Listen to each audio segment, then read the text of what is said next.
فاعل کام کرنے والے کو کہتے ہیں، مفعول وہ جس چیز پر کوئی کام ہو رہا ہوتا ہے۔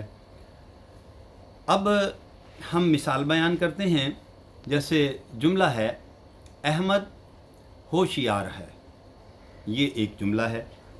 اب ہم اس کا تجزیہ کریں گے تو اس جملے میں ناظرین احمد جو ہے یہ مبتدا ہے، یعنی یہ مسند علیہ ہے، کیونکہ احمد کے بارے میں بات ہو رہی ہے، احمد کے بارے میں خبر دی جا رہی ہے، احمد کے بارے میں کوئی اطلاع دی جا رہی ہے، لہٰذا احمد جو ہے اسے ہم مبتدا کہیں گے یا ہم اسے مسند علیہ کہیں گے۔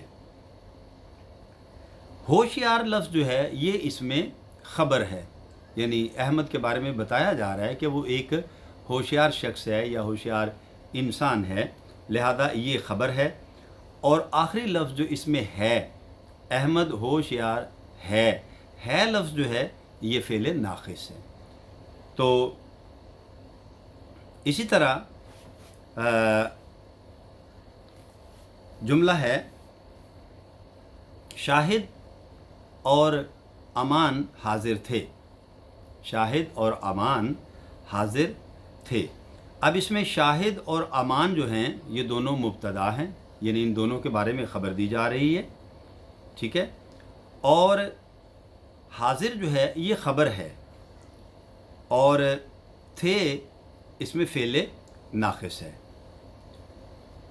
تو یہ جملے جو ہیں دونوں، ان میں آپ نے دیکھا کہ دونوں جملوں میں ہمیں کسی چیز کی خبر دی جا رہی ہے۔ پہلا جملہ جو تھا احمد ہوشیار ہے، احمد کے بارے میں خبر دی جا رہی ہے کہ وہ ایک ہوشیار انسان ہے، اور دوسرے جملے میں شاہد اور امان حاضر تھے، یعنی شاہد اور امان کے بارے میں اطلاع دی گئی، خبر دی گئی کہ وہ حاضر تھے، لہذا یہ دونوں جملے جو ہیں یہ خبریہ جملے ہیں۔ اب ہم مثال دیکھتے ہیں اسمیہ جملے کی، فعلیہ جملے کی۔ اب فعلیہ جملہ جو ہے وہ اس طرح سے ہوگا، ہاں اس کو یہ سمجھ لیجئے کہ خبریہ جملہ یا اسمیہ جملہ یہ ایک ہی جملے کی سمجھ لیجئے دو نام ہیں۔ اب فعلیہ جملے کی مثال دیکھیے، جیسے جملہ ہے جمیلہ کتاب پڑھتی ہے۔ اب اس میں جمیلہ جو ہے یہ فاعل ہے، کتاب جو ہے مفعول ہے، اور پڑھتی ہے یہ فعل ہے اس میں، ٹھیک ہے، جمیلہ کتاب پڑھتی ہے تو یہ فعلیہ جملہ ہے۔ اسی طرح ایک اور جملے کی مثال سے ہم فعلیہ جملے کی مزید وضاحت کرتے ہیں۔ اقبال نے مون مارکیٹ سے نیا قلم خریدا۔ یہ تھوڑا طویل جملہ ہے، اس کی ترکیب نحوی بھی ہمیں تھوڑی توجہ سے کرنا پڑے گی، لیکن کوئی اتنی مشکل بات نہیں ہے۔ ایک ایک لفظ کو پڑھتے جائیں اور اس پر غور کرتے جائیں کہ یہ گرامر کے کس حصے سے تعلق رکھتا ہے۔ اب اس میں دیکھیے لفظ ہے خریدا، یعنی اقبال نے مون مارکیٹ سے نیا قلم خریدا۔ خریدا لفظ جو ہے یہ فعل ہے، اقبال اس میں فاعل ہے، کیونکہ اقبال کام کر رہا ہے، اقبال نے قلم خریدا ہے، لہذا یہ فاعل ہے۔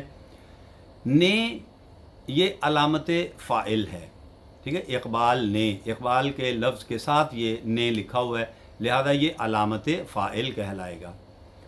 مون مارکیٹ، مون مارکیٹ جگہ کا نام ہے اور یہ مجرور ہے، اور مون مارکیٹ سے لفظ اس کے ساتھ آیا ہے، لہذا یہ حرف جار ہے، مون مارکیٹ سے، ٹھیک ہے، مون مارکیٹ مجرور ہے اور سے جو ہے حرف جار ہے، اور مون مارکیٹ سے جو ہے اسے متعلق فعل بھی کہیں گے ہم، ٹھیک ہے، کیونکہ یہ فعل یہاں ہو رہا ہے، اس جگہ ہو رہا ہے، لہذا یہ متعلق فعل بھی ہے اور مجرور اور جار کا مجموعہ بھی ہے۔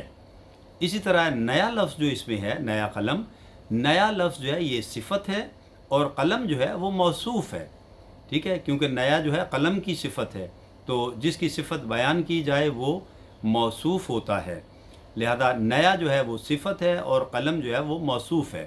اور اسی طرح نیا قلم جو ہے یہ دونوں لفظ ملا کر اگر دیکھیں گے تو یہ مفعول بھی ہے، ٹھیک ہے، اور الگ الگ ان کو کریں گے تو نیا جو ہے وہ صفت ہو جائے گا اور قلم جو ہے وہ موصوف ہو جائے گا۔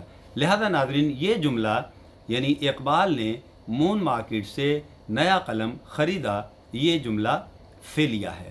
اور پہلے جو دو جملے ہم نے بیان کیے تھے جس میں احمد ہوشیار ہے اور دوسرا جملہ تھا کہ شاہد اور امان حاضر تھے، یہ جملے جو ہیں یہ جملے خبریہ ہیں یا ان کو آپ اسمیہ جملے بھی کہہ سکتے ہیں۔ تو ناظرین یہ تھی اسمیہ یا خبریہ جملے کی تعریف اور اس کی مثالیں، اور اس کے ساتھ ساتھ فعلیہ جملے کی تعریف اور اس کی مثالیں۔ امید ہے کہ آپ کو ہمارے آج کے اس لیکچر سے کچھ سیکھنے کو ملا ہوگا اور آپ ہمارے اس لیکچر کو جو ہے وہ لائک کریں گے، اس کے بارے میں اپنی قیمتی رائے سے بھی آگاہ کریں گے اور ہمارے چینل کو بھی سبسکرائب کریں گے۔ تو ناظرین اس کے ساتھ ہم اجازت چاہتے ہیں۔